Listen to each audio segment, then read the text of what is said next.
بسم اللہ الرحمن الرحیم۔ واقعہ کربلا قسط نمبر 10، تاریخ اسلام، معرکہ حق و باطل۔ حضرت حسین رضی اللہ عنہ بھی اب یہ تو سمجھ چکے تھے کہ کوفہ میں ان کے لیے کوئی گنجائش نہیں اور نہ اس دینی مقصد کا اب کوئی امکان باقی ہے جس کے لیے یہ اہنی عزم لے کر چلے تھے، لیکن بنو عقیل کے اس اصرار اور مسلم بن عقیل کے تازہ صدمے سے متاثر ہو کر فرمایا کہ اب ان کے بعد زندگی میں کوئی خیر نہیں، اور ساتھیوں میں سے بعض نے یہ بھی کہا کہ آپ مسلم بن عقیل نہیں، آپ کی شان کچھ اور ہے، ہمیں امید ہے کہ جب اہل کوفہ آپ کو دیکھیں گے تو آپ کے ساتھ ہو جائیں گے۔ یہاں تک کہ پھر آگے بڑھنا طے کر کے سفر کیا گیا اور مقام زیالہ تک پہنچ کر پڑاؤ ڈالا۔ راستے میں جس مقام پر حضرت حسین علیہ السلام کا گزر ہوتا اور ان کا قصد معلوم ہوتا تھا، ہر مقام سے کچھ لوگ ان کے ساتھ ہو جاتے تھے۔ یہاں بھی کچھ لوگ ساتھ ہو لیے۔ مقام زیالہ پر پہنچ کر یہ خبر ملی کہ آپ علیہ السلام کے رضاعی بھائی عبداللہ ابن لقیط رضی اللہ عنہ، جس کو راستے سے مسلم بن عقیل کی طرف بھیجا تھا، وہ بھی قتل کر دیے گئے۔ حضرت حسین رضی اللہ عنہ کی طرف اپنے ساتھیوں کو واپسی کی اجازت۔ یہ خبریں پانے کے بعد حضرت حسین رضی اللہ عنہ نے اپنے ساتھیوں کو جمع کر کے فرمایا کہ اہل کوفہ نے ہمیں دھوکہ دیا اور ہمارے متعبدین ہم سے پھر گئے۔ اب جس کا جی چاہے واپس چلا جائے، میں کسی کی ذمہ داری اپنے سر لینا نہیں چاہتا۔ اس اعلان کے ساتھ راستے سے ہونے والے بدوی لوگ سب دائیں بائیں ہو کر چلے گئے، اور اب حضرت حسین رضی اللہ عنہ اور ان کے ساتھ صرف وہی لوگ رہ گئے جو مکہ سے ان کے ساتھ آئے تھے۔ یہاں سے روانہ ہو کر مقام عقبہ پر پہنچے تو ایک عرب ملے اور کہا کہ میں آپ کو خدا کی قسم دیتا ہوں کہ آپ لوٹ جائیں۔ آپ نیزوں، بھالوں اور تلواروں کی طرف جا رہے ہیں۔ جن لوگوں نے آپ علیہ السلام کو بلایا ہے، اگر وہ خود اپنے دشمن سے نپٹتے اور ان کو اپنے شہر سے نکال کر آپ کو بلاتے تو وہاں جانا ایک صحیح رائے ہوتی، لیکن اس حال میں کسی طرح آپ کا جانا مناسب نہیں۔ حضرت حسین رضی اللہ عنہ نے فرمایا کہ تم جو کہہ رہے ہو مجھ پر بھی پوشیدہ نہیں، لیکن تقدیر الہی پر کوئی غالب نہیں آ سکتا۔ ابن زیاد کی طرف سے حر بن یزید 1000 لشکر لے کر پہنچ گئے۔ حضرت حسین اور ان کے ساتھی چل رہے تھے کہ دوپہر کے وقت دور سے کچھ حرکت کرتی ہوئی چیزیں نظر آئیں۔ غور کرنے پر معلوم ہوا کہ گھوڑے سوار فوج ہے۔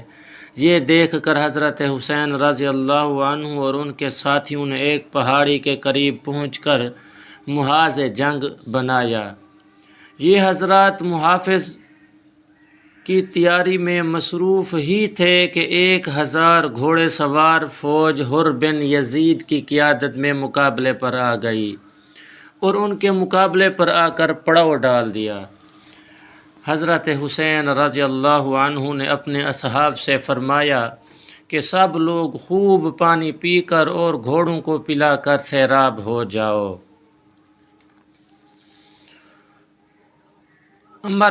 حر بن یزید کو حسین بن نمیر نے 1000 سواروں کی فوج دے کر قادسیہ سے بھیجا تھا۔ یہ اور اس کا لشکر آ کر حضرت حسین علیہ السلام کے مقابل ٹھہر گئے، یہاں تک کہ ظہر کی نماز کا وقت آ گیا۔ دشمن کی فوج نے بھی حضرت حسین علیہ السلام کے پیچھے نماز ادا کی۔ حضرت حسین رضی اللہ عنہ نے اپنے مؤذن کو اذان دینے کا حکم دیا اور سب نماز کے لیے جمع ہو گئے تو حضرت حسین رضی اللہ عنہ نے فریق مقابل کو سنانے کے لیے ایک تقریر فرمائی، جس میں حمد و ثنا کے بعد فرمایا کہ اے لوگو، میں اللہ تعالیٰ کے سامنے اور تمہارے سامنے یہ عذر رکھتا ہوں کہ میں نے اس وقت تک یہاں آنے کا ارادہ نہیں کیا جب تک تمہارے بے شمار خطوط اور وفود میرے پاس نہیں پہنچے، جن میں بیان کیا گیا تھا کہ اس وقت تک ہمارا کوئی امام اور امیر نہیں، آپ آ جائیں تو امید ہے کہ اللہ تعالیٰ آپ کو ہماری ہدایت کا ذریعہ بنا دیں۔ میں تمہارے بلانے پر آ گیا، اب اگر تم اپنے وعدوں اور عہدوں پر قائم ہو تو میں تمہارے شہر کوفہ میں جاتا ہوں، اور اگر اب تمہاری رائے بدل گئی ہے اور میرا آنا تمہیں ناگوار گزرا ہے تو میں جہاں سے آیا تھا وہیں مکہ مکرمہ چلا جاتا ہوں، اور پھر اپنے نانا محمد الرسول اللہ صلی اللہ علیہ وآلہ وسلم کے در اقدس مدینہ چلا جاتا ہوں۔ تقریر سن کر سب خاموش رہے۔ حضرت حسین رضی اللہ عنہ نے مؤذن کو اقامت کہنے کا حکم دیا اور حر بن یزید سے خطاب کر کے فرمایا کہ تم اپنے لشکر کے ساتھ علیحدہ نماز پڑھو گے یا ہمارے ساتھ؟ حر نے کہا کہ نہیں، آپ ہی نماز پڑھیں، ہم سب آپ کے پیچھے نماز پڑھیں گے۔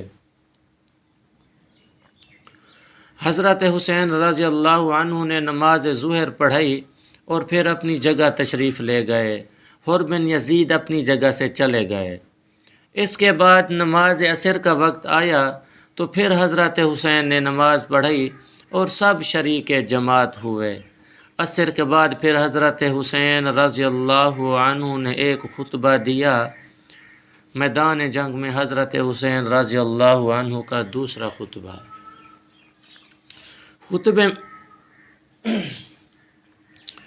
خطبے میں حمد و ثنا کے بعد فرمایا کہ اے لوگو، اگر تم اللہ سے ڈرو اور اہل حق کا حق پہچانو تو وہ اللہ تعالیٰ کی رضا کا سبب ہوگا۔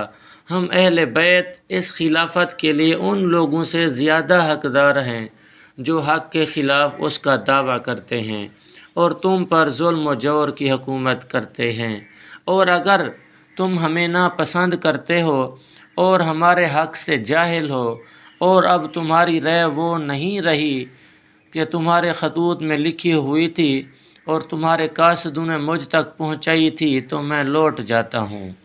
حوالہ نمبر کامل ابن اسیر، صفحہ نمبر 19، جلد نمبر 4۔ اس وقت حر بن یزید نے کہا کہ ہمیں ان خطوط اور وفود کی کچھ خبر نہیں کہ وہ کیا ہیں اور کس کے لکھے ہوئے ہیں۔ حضرت حسین رضی اللہ عنہ نے 2 تھیلے خطوط سے بھرے ہوئے نکالے اور ان کو ان لوگوں کے سامنے انڈیل دیا۔ حر نے کہا کہ بہرحال ہم ان خطوط کے لکھنے والے نہیں، اور ہمیں امیر کی طرف سے یہ حکم ملا ہے کہ آپ کو اس وقت تک نہ چھوڑیں جب تک ابن زیاد کے پاس کوفہ نہ پہنچا دیں۔ حضرت حسین علیہ السلام نے جواب دیا کہ اس سے تو موت بہتر ہے۔ اس کے بعد حضرت حسین علیہ السلام نے اپنے ساتھیوں کو حکم دیا کہ سوار ہو جائیں اور واپس لوٹ جائیں، مگر اب حر بن یزید نے اس ارادے سے روکا تو حضرت حسین علیہ السلام کی زبان سے نکلا کہ تمہاری ماں تمہیں روئے، تم کیا چاہتے ہو؟ حر بن یزید نے کہا کہ بخدا اگر تمہارے سوا کوئی دوسرا آدمی میری ماں کا نام لیتا تو میں اسے بتا دیتا اور اس کی ماں کا اسی طرح ذکر کرتا، لیکن تمہاری ماں کو برائی کے ساتھ ذکر کرنا کسی کی قدرت میں نہیں۔ حضرت حسین علیہ السلام نے فرمایا کہ اچھا بتاؤ تمہارا کیا ارادہ ہے؟ حر بن یزید نے کہا کہ ارادہ یہ ہے کہ آپ کو ابن زیاد کے پاس پہنچا دوں۔ حضرت حسین رضی اللہ عنہ نے فرمایا تو پھر میں تمہارے ساتھ ہرگز نہ جاؤں گا۔ حر نے کہا کہ تو پھر میں بخدا آپ کو نہ چھوڑوں گا۔ کچھ دیر تک یہی رد و قد ہوتی رہی۔ حر بن یزید کا اعتراف حق۔ اگلی قسط انشاءاللہ کل اپلوڈ ہوگی۔ اگلی قسط دیکھنے کے لیے میرا چینل سبسکرائب کر دیں اور گھنٹی کو دبا دیں تاکہ ہر آنے والی ویڈیو اسلامی طریقے سے آپ کے پاس پہنچے۔ صدق اللہ العظیم۔